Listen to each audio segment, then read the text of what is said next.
Temos aqui. Pastor, com respeito ao que o senhor falou no bloco anterior, com respeito ao texto tirado do seu contexto, nós podemos concluir que essa é uma estratégia até mesmo usada pelos falsos profetas. Muito. No caso, esses dias eu vi um vídeo, e de Macedo ele fazendo uma pregação com respeito ao aborto. E ele exatamente fez isso que o senhor falou. Ele pegou um texto que, se eu não me engano, está em Provérbios ou Eclesiastes, com respeito a Salomão, falando de algo a respeito do aborto. E ele usou essa passagem, apenas um versículo.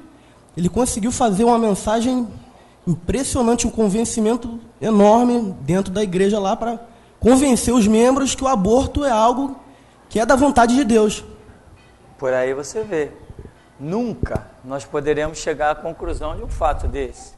Não tem lógica. Está fora dos esquemas de Deus, né? Agora, se você distorce qualquer redação, qualquer contexto escrito, você distorcendo, você dá o caminho que você quiser aquilo dali.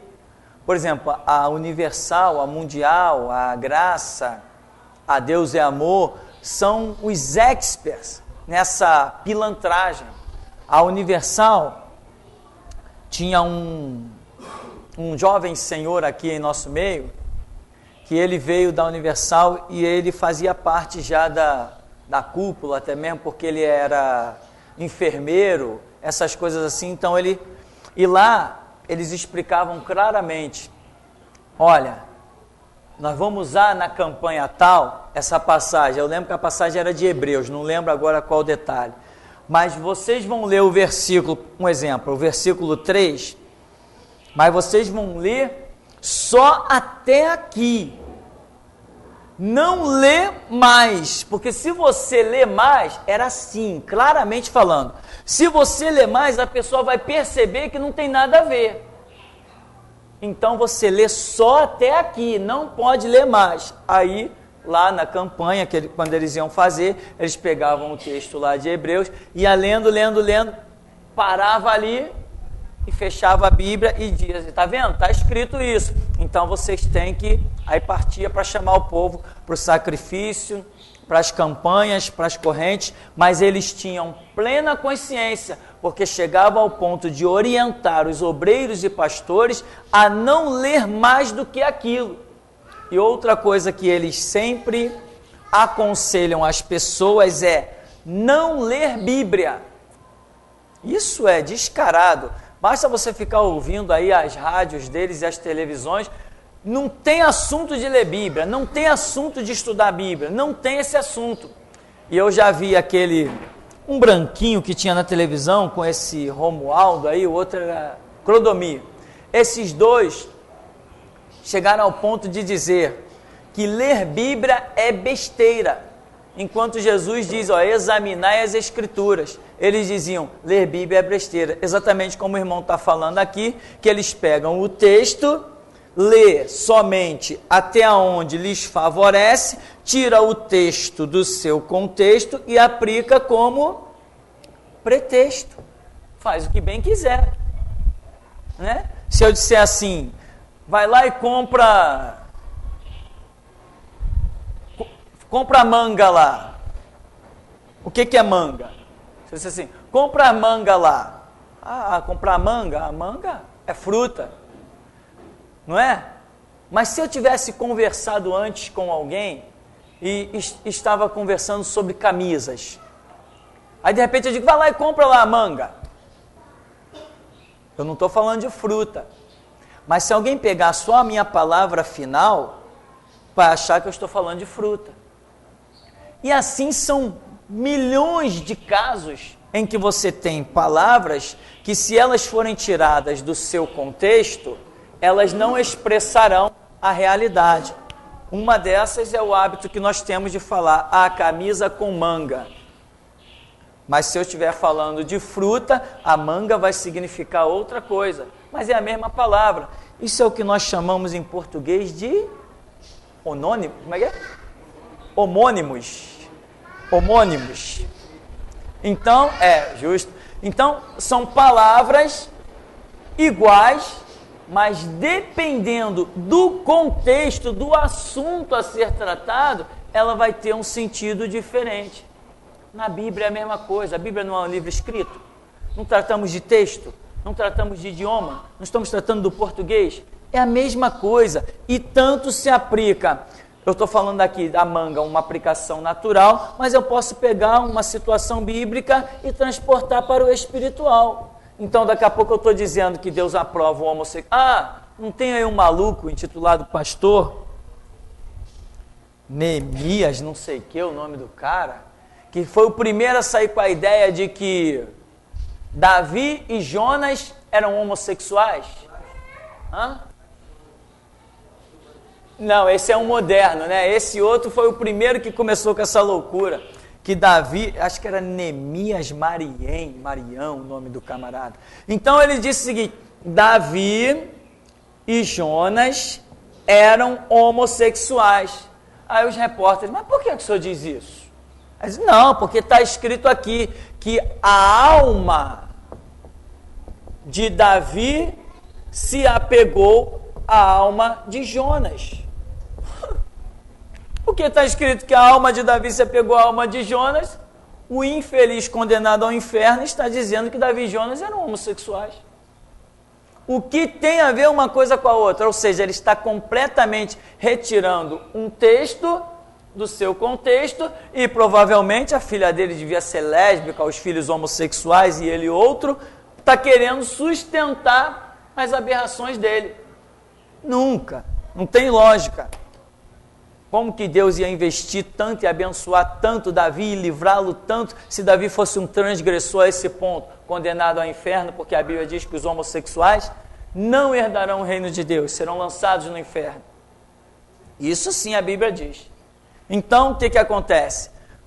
Hoje, né, os homossexuais estão aí com uma bandeira, outdoors, escrito que o mais importante é o amor. Então, quer dizer, nós nos amamos.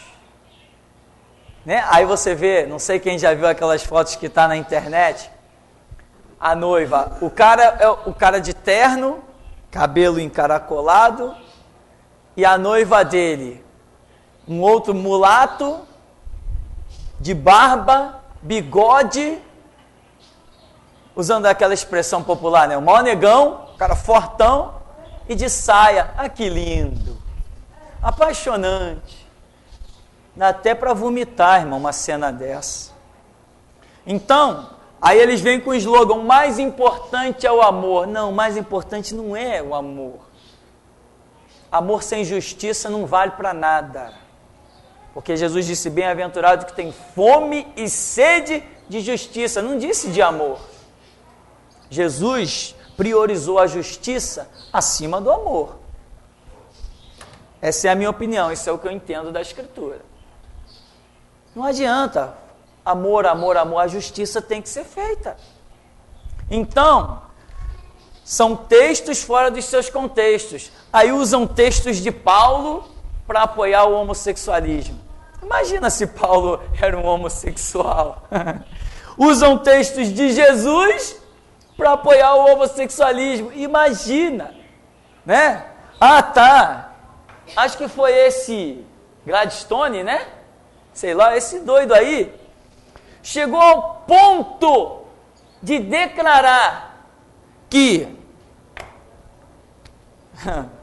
Jesus era homossexual.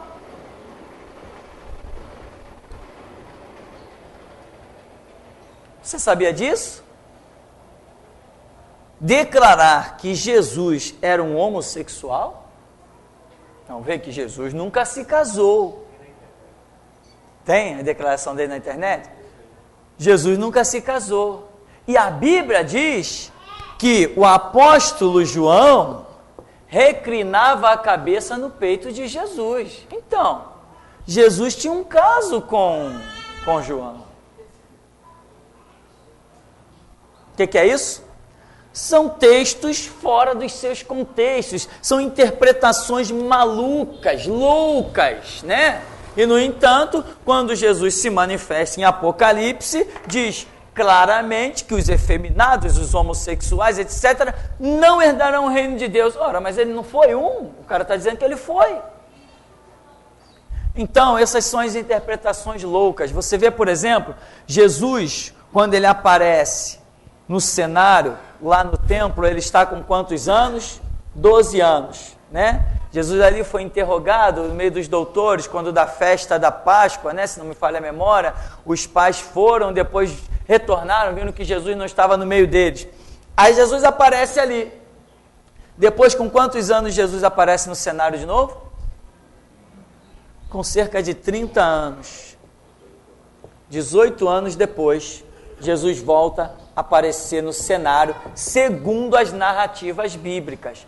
Aí vem os hindus, né? O povo da Índia, aqueles pagãos todos, e dizem, inclusive tem livros escritos por aí, dizendo que esse período de 18 anos de Jesus, Jesus foi ser educado no meio dos indianos. Olha que loucura, que loucura, que loucura.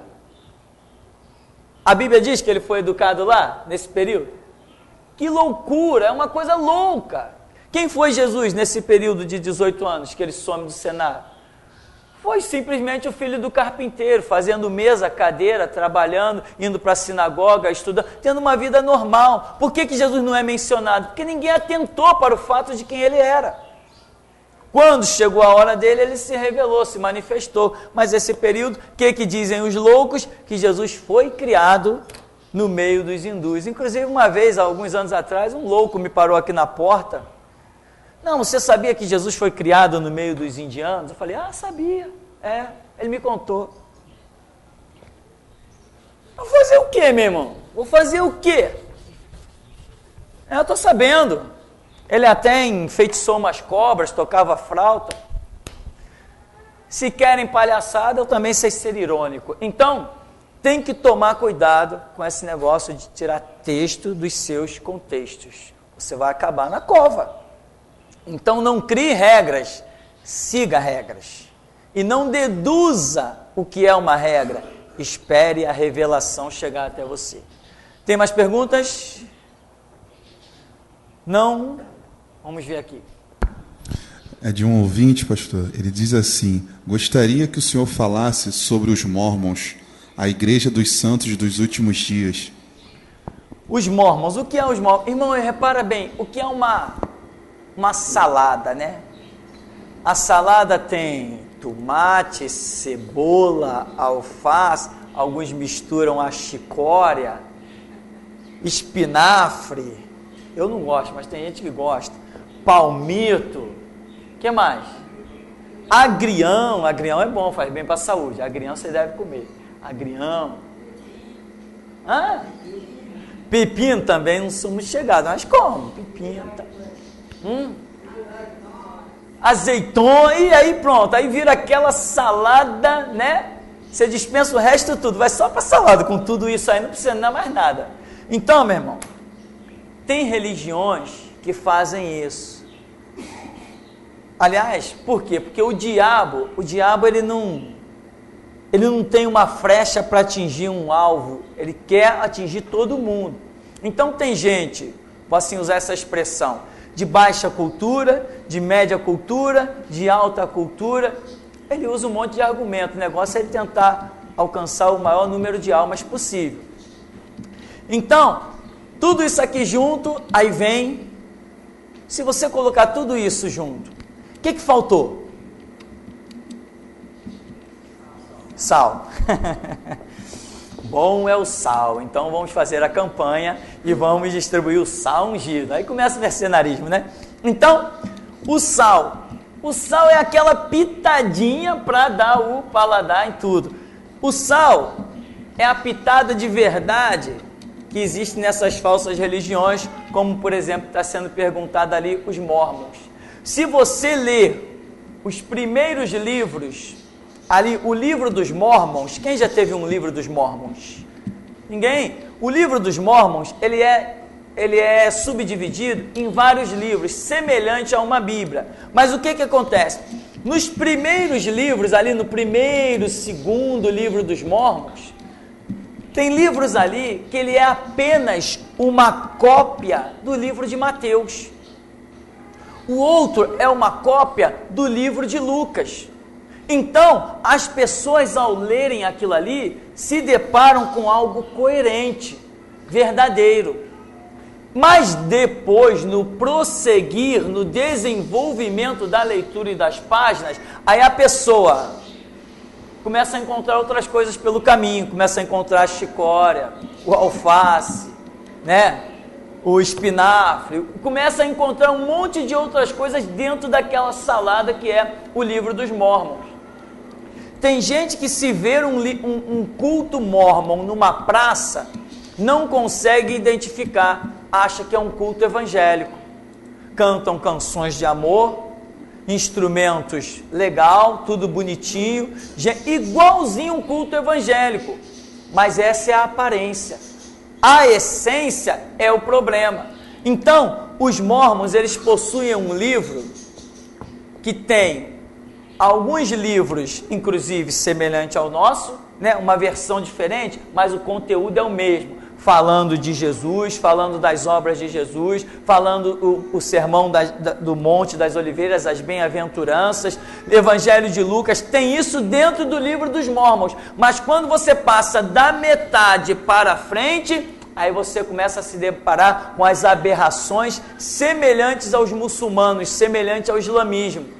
Que Deus se revelou ao profeta Mórmon e que ele é a única revelação, só ele tem o conhecimento de Deus e todos têm que se curvar a ele. Aí começa aquela baboseira. Aí, ou seja, o tal do Mórmon toma o lugar de Cristo, ele passa a ser superior a Jesus. Então eles começam dizendo do Evangelho de Jesus, da obra de Jesus, mas depois que Jesus foi para o céu, não escolheu mais ninguém, se manifestou ao bendito lá do Mórmon, né, o infeliz, e nomeou ele como profeta universal de todos os tempos. São baboseiras e mais baboseiras que nós vemos por aí. Então, este é o problema dos Mórmons, que vão para o inferno, não servem o Deus que nós servimos, eles servem um tal de profeta lá, ou sei lá que nome dá, chamado Mórmon, semelhante à religião do islamismo, que aparece nos seus primeiros livros falando de benignidades, bondades, fraternidades, mas depois apresenta o servo do diabo, o servo de Satanás chamado Maomé como o único profeta. E para nós, único e soberano, só Jesus Cristo que morreu na cruz pelos nossos pecados. Jesus nunca, jamais instituiu, nem nunca, jamais instituirá ninguém para o substituir. Ele é absoluto. Então, você quer conhecer uma religião verdadeira e uma falsa? É muito simples. Se Cristo está centralizado como soberano, cultuado e adorado, ali tem verdade. Se Cristo deixou de ser o centro da atenção e outras coisas passaram a ser o centro da atenção, você está diante de uma religião satânica. É muito simples identificar. É uma pergunta da Renata, ela diz assim, Pastor Tupirani, o senhor poderia falar um pouco sobre o que a Bíblia realmente diz sobre sexo antes do casamento? Pois eu vejo e ouço muita gente por aí, condenando sem nem explicar direito, mas fazendo isso com muita inquisição. Eu gostaria de entender isso melhor. Nós temos um padrão, né? Nós temos aquele padrão, já viu? Quem casa, quer casa, e não sei o que, são padrões que existem. Então, veja bem, se uma pessoa... Primeiro nós teríamos que dizer o seguinte, tá? O sexo antes do casamento. Aí vai do conceito da cabeça de cada um, do que essa pessoa considera um casamento.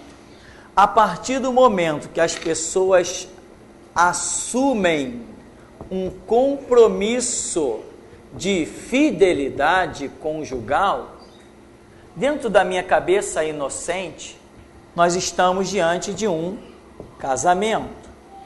Dentro da minha mente inocente, né? Se alguém me condenar, vai me condenar na minha inocência. Eu acho que se duas pessoas assumem um compromisso, essas pessoas assumiram um casamento. Ou o que era o casamento desde os tempos de Adão? Ou o que é um casamento hoje? Não é quando duas pessoas se assumem e decidem constituir uma família? Se esse projeto foi definido, nós estamos diante de um casamento.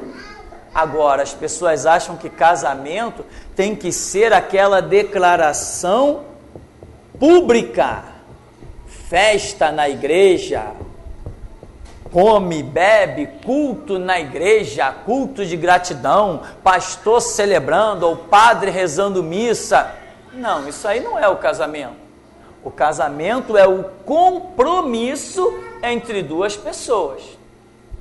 Então nós temos que partir de uma base muito primitiva para podermos entender a realidade. Só que a mente humana já está tão cauterizada e tão projetada que hoje as pessoas veem duas pessoas se unirem para morar juntas, diz assim, fulano foi morar junto. Casou não, não casou não, foi morar junto. Ora, esse morar junto, a minha Bíblia diz que é casamento. A minha Bíblia diz que quando duas pessoas resolvem se assumir, não, mas não tirou certidão de nascimento. A minha Bíblia não pede certidão de nascimento, nem o meu Deus. Bom, o mundo está nos ouvindo aí? Está conectado? Bem, eu não tenho certidão de nascimento. De nascimento eu tenho, né? Obrigado pela ajuda aí, irmãos. Então, eu não tenho certidão de casamento. Sou casado. Respeito a minha esposa, ela me respeita. Constituímos uma família e até aqui nos tem ajudado o Senhor. E ai do diabo se ele aparecer na minha frente. Na visão de muitos pastores bestas, eu estou em pecado. E quando eu quero provocar, eu chego logo assim, irmão, é mesmo, irmão? Eu não tenho certidão de casamento. As pessoas abrem um olho, falta pouco fundir um no outro. Pá!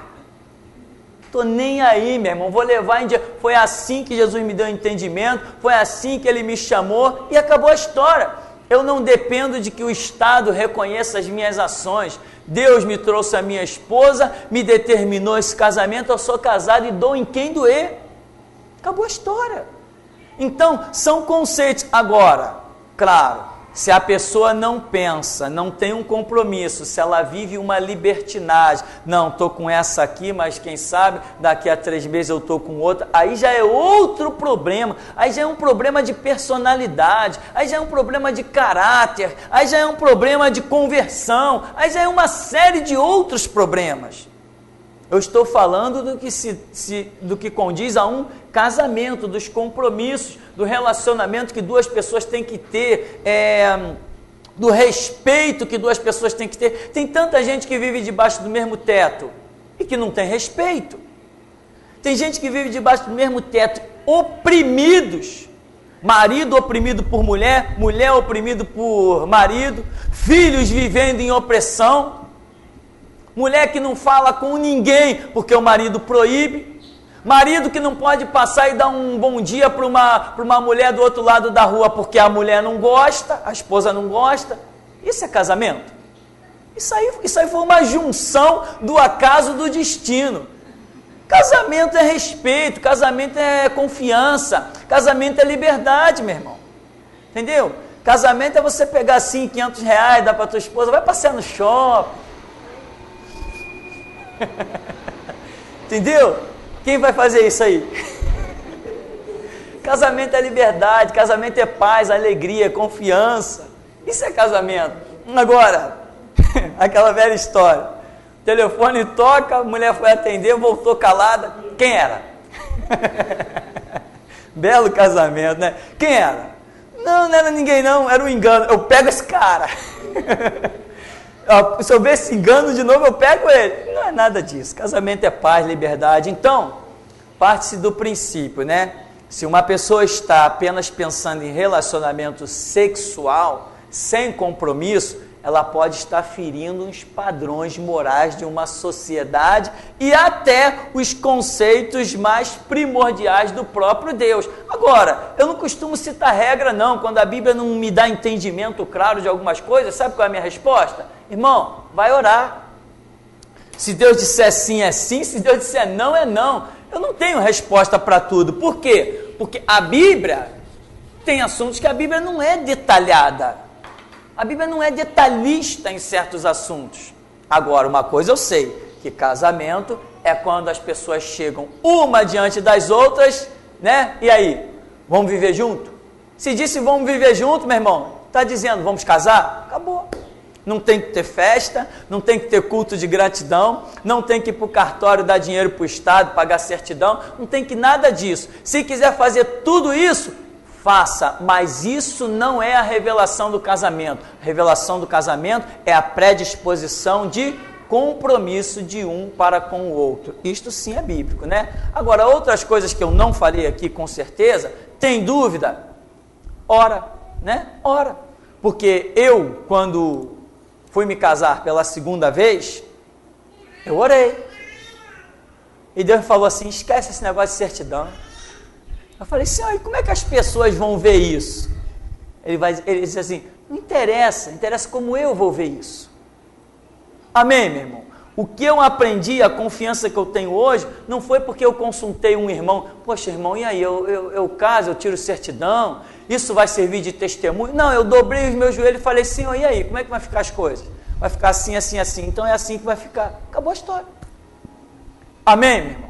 Se alguém gostou, gostou. Se alguém não gostou, não gostou, e não estou nem preocupado com quem gostou ou deixou de gostar. Essa é a regra que Jesus deu para a minha vida e é nela que eu vou andar.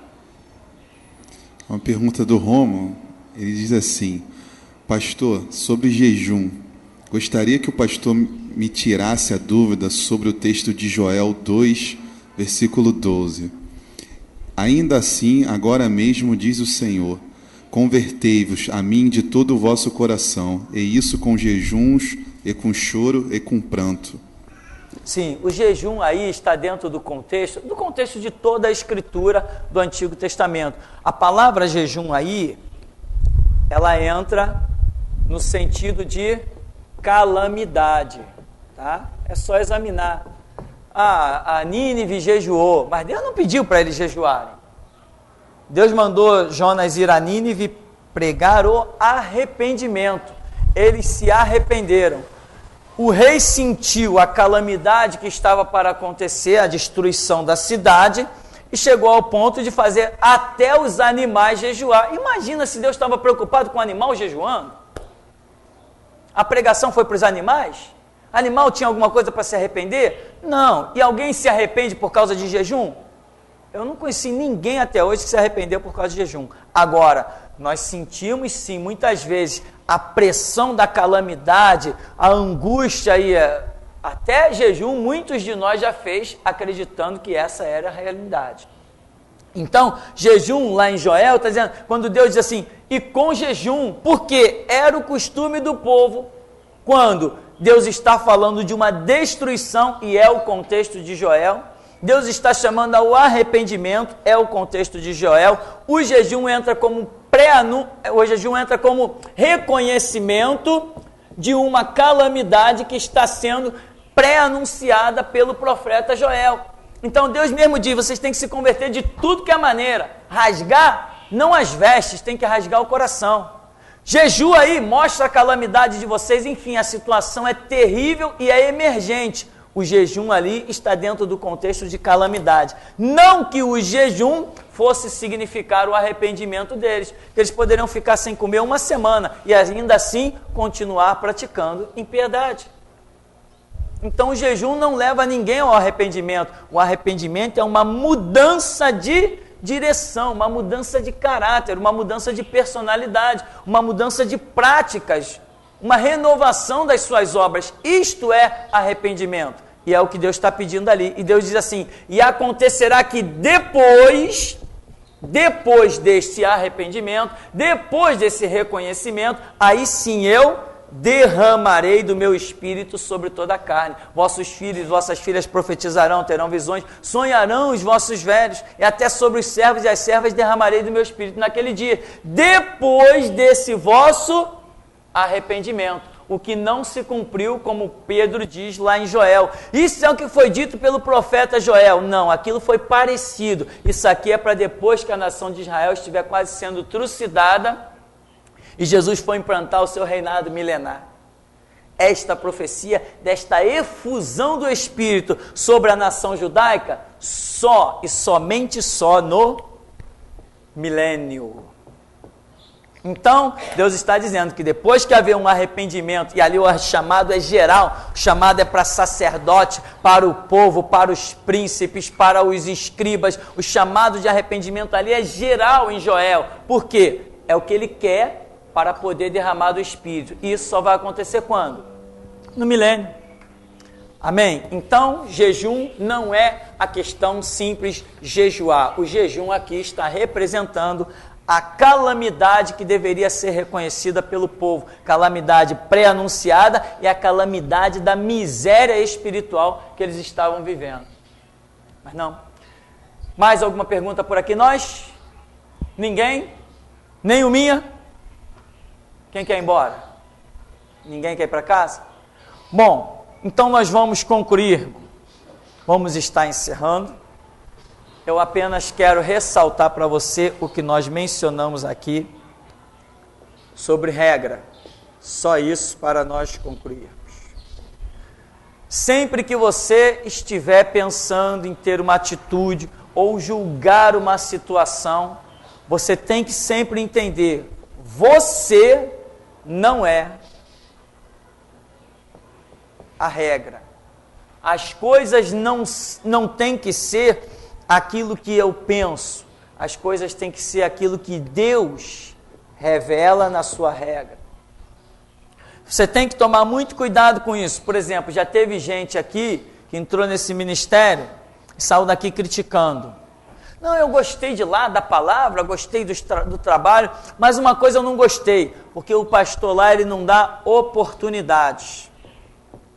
A pessoa chama de oportunidade, é tipo assim, eu chamar cada pessoa, vem aqui para frente, pega microfone, cada um fala uma coisa. Não, a regra aqui é que quem fala sou eu. Essa é a regra desse ministério. A regra aqui é essa, quem fala sou eu.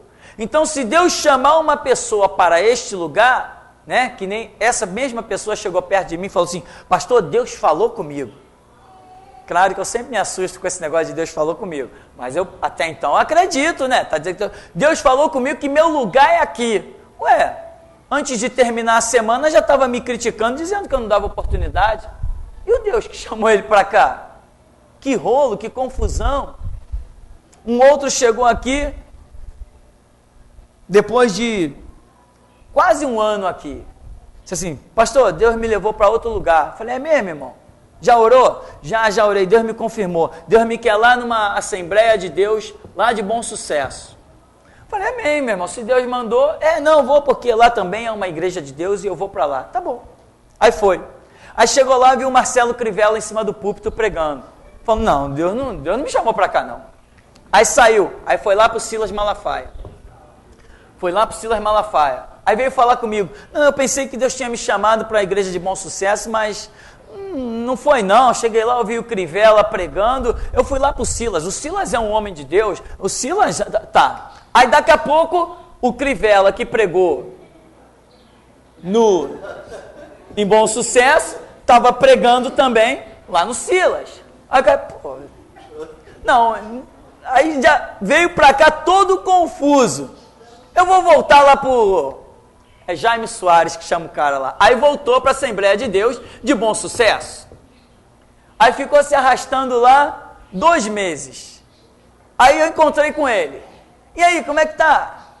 Não, eu saí de lá também, então eu fui para tal lugar. Falei, então tu tá em tal lugar. Não, já saí também.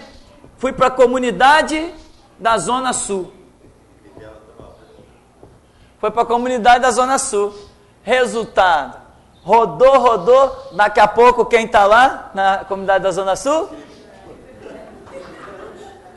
Não adianta, meu irmão. Se tu quer Jesus, só encontra dobrando os joelhos, senão tu vai achar Crivella para tudo que é lado. Parece um multi-homem, já viu aquele desenho? Multi-homem.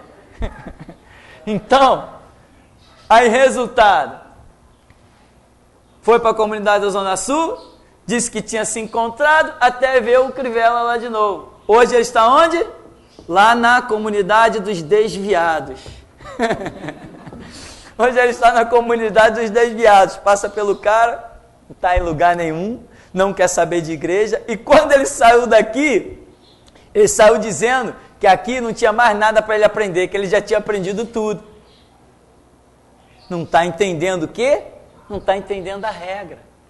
Meu irmão, você pode até ter aprendido tudo, sei lá que tudo, eu nunca aprendi tudo, porque a Bíblia diz, clama a mim, responder-te, anunciar-te aí coisas grandes e firmes que tu não sabes. Então esse aprender tudo, só que a pessoa diz o seguinte, eu já aprendi tudo, ou seja, todo o meu conhecimento bíblico, ele julgou que já tinha absorvido. Então ele já tinha aprendido tudo comigo. Ele esqueceu que ele tinha que aprender com Jesus, com a regra. Você pode aprender tudo que eu sei, você pode aprender e muito mais. Claro que muito mais, sem dúvida que muito mais. Agora, uma coisa é você estar aí aprendendo comigo. A minha fonte se esgota, mas a de Jesus não se esgota. Então a visão errada, eu vou para aquela igreja porque eu vou aprender com aquele pastor. Não, se Jesus te trouxe para aquela igreja, tudo bem, fica ali e aprenda com Jesus. Seja através do pastor, seja através do louvor, seja através do que for, mas a sua visão, o seu alvo é Jesus. Senão você vai encontrar crivela para tudo que é canto. E aí não tem jeito. Então, siga, irmão, a regra. Aprenda a seguir a regra. Este é o ponto que nós queremos, assim, então, concluir. Se você ficar atentando para uma série de coisas, uma série de fatores, esquecer as regras que tem que ser seguidas, o que eu falo de regra? Eu falo de Bíblia. Essa é a nossa regra. Se você tem a visão de ir para a Escritura, você vai bem. Se você começar a concluir as coisas dentro da sua própria cabeça, imagina uma pessoa chegar aqui nesse ministério, eu tenho quase 25 anos de evangelho, uma caminhada cheia de experiência pela misericórdia de Deus. E uma pessoa chegar nesse ministério com 10 meses de igreja e dizer que já aprendeu tudo. Não tem nem hospício para internar uma pessoa dessa. Não tem nem hospício, meu irmão. Deus permite que a gente coloque para fora um pedacinho de experiência a cada dia. Um pedacinho. São 11 anos de ministério comigo pregando aí. 11 anos. Aonde que você consegue pregar 11 anos? Trazendo dia a dia um conceito de Deus que edifique, que ensine. Como? Eu conheci um caso de um pastor que foi numa igreja, a uma igreja onde eu congreguei 5 anos, 5 bons anos para onde Deus me dirigiu. E de repente lá no gabinete do pastor, veio um pastor, e o pastor disse assim para ele, pastor, eu não sei mais o que eu faço da vida, eu já preguei em tudo que é livro bíblico, já preguei sobre amor, já preguei sobre prosperidade, já preguei libertação, já preguei de Gênesis e Apocalipse, eu já preguei tudo, e agora eu não acho mais mensagem na Bíblia, eu não sei o que eu faço, eu não consigo mais pregar. Eu prego o Evangelho, comecei a pregar o Evangelho com 24 anos, estou com 44, e cada vez que eu abro a Bíblia tenho que pregar. Ou seja, você depende de Deus para pregar, mas a pessoa perde a visão do espiritual e ela acha que ela tem que encontrar na Bíblia a mensagem. Não, a mensagem não somos nós que encontramos. A mensagem ela é revelada. A maioria das mensagens, irmão, a maioria das mensagens desse ministério é um assombro para mim. Eu chego, a Bíblia está fechada em cima da mesa. Eu sento, 17 horas, mais ou menos, onde eu quero parar para começar a ler a Bíblia, para meditar em alguma coisa, depois de uma série de afazeres. Eu pego a Bíblia, puxo para a minha frente e abro. Simplesmente com a intenção de abrir. E começo a ler. Naquele primeiro texto que eu começo a ler, é a pregação do dia. Deus revela aqui. Aí quando eu começo a ler, começam a vir aquelas revelações tremendas, aquela coisa gloriosa. A maioria das mensagens aqui são assim. Porque nós, seres humanos, não temos condições de produzir uma mensagem, produzir uma pregação. Isso depende de revelação. Se não houver revelação, não é a voz de Deus. É apenas o meu conhecimento, é apenas o meu entendimento. Mas revelação é algo diferente. Teve parece que não sei se foi a última ou a penúltima mensagem, eu ouvi essa mensagem 3 vezes, que eu achei ela fantástica. Não sei se foi a última ou a penúltima, acho que foi a penúltima. Ouvi 3 vezes, que eu achei ela fantástica. Achei ela impressionante. E tem mais, não achei impressionante toda a mensagem, mas um pequeno pedaço que levou 60 segundos, aquilo ali para mim foi demais. Então você é um dependente, você tem que seguir as regras, você não pode se confundir. Então o caso desse pastor que foi lá, eu já não tenho mais o que pregar. Aí sabe qual foi a resposta na época do meu pastor para ele? Quando ele disse, eu não sei mais o que pregar, sabe o que o pastor disse para ele? Prega a Bíblia. Prega a Bíblia. Porque ele achava que tudo que tinha pregado era o conhecimento dele. Ele pregou sobre o amor, ele pregou sobre um monte de coisa. Então a mente dele produziu um monte de coisa. E a revelação? Aí o pastor disse para ele, prega a Bíblia. Amém? Vamos ficar por aqui então, irmãos? Você vai mais cedo para casa hoje? Dá tempo de preparar o almoço e telefonar para mim. Vamos falar com Deus. Amado Deus, Pai querido, nós te glorificamos, te bendizemos, te exaltamos. A tua graça, a tua compaixão, as tuas misericórdias são mais do que o que possamos contar, Deus. Tu és tremendo, é Deus de amor, compaixão, e nós aqui estamos de pé, porque até aqui nos tem ajudado o Senhor, o Deus Todo-Poderoso, o Deus que remirá Israel em apenas um dia, um Deus que triunfará, arrancando a sua igreja da terra, retornando com os seus remidos, um Deus que, assim como está escrito, que tomará a terra, e tudo será cheio da glória do Senhor, como as águas que cobrem o mar, porque o Senhor mostrará aos 4 cantos o seu senhorio e a sua soberania. Nós te glorificamos em podermos ser participantes da tua obra, das tuas misericórdias. Capacita-nos, ó Deus, para que verdadeiramente os teus planos através de nós sejam cumpridos e nós possamos ser participantes da glória que está para ser revelada. Como diz a Escritura, aquele que em nós começou a boa obra, a aperfeiçoará até o dia de Cristo Jesus. Tem compaixão de nós, ó Deus, misericórdia tem de nós e ajuda-nos, ó Deus, para que os teus propósitos se cumpram e que nós não venhamos a nos perder, pois nós reconhecemos que a porta é estreita e o caminho é apertado. Por isso nós suplicamos a tua graça em nome de Jesus. Amém. Amém, irmãos. Vamos em paz em nome de Jesus.